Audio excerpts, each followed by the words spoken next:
This is Natalie McNally.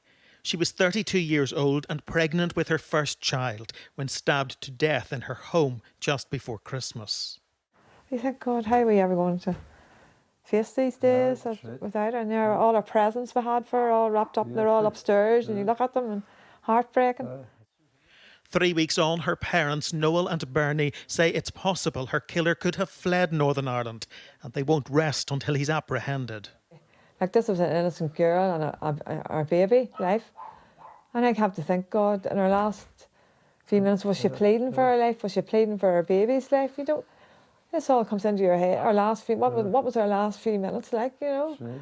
We feel for the wee girls and women in this community living on their own. Like, they must be terrified, you know, that there's a monster still out on the streets, you know. And I feel for them, like, to tell you the truth, you know.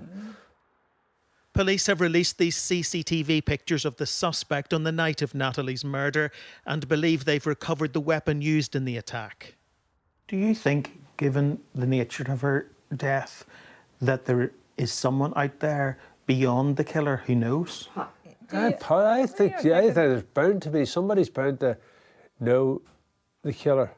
And if you killed somebody that way, you can't just go home and act normal. If they could just, you know, find it in their heart, you know, to give up loyalty and just go straight to the police, you know, you can't be loyal to somebody that done this to a wee girl. Like, but you could do it to someone else, and you wouldn't want that. Northern Ireland has the joint highest female homicide rate in Europe.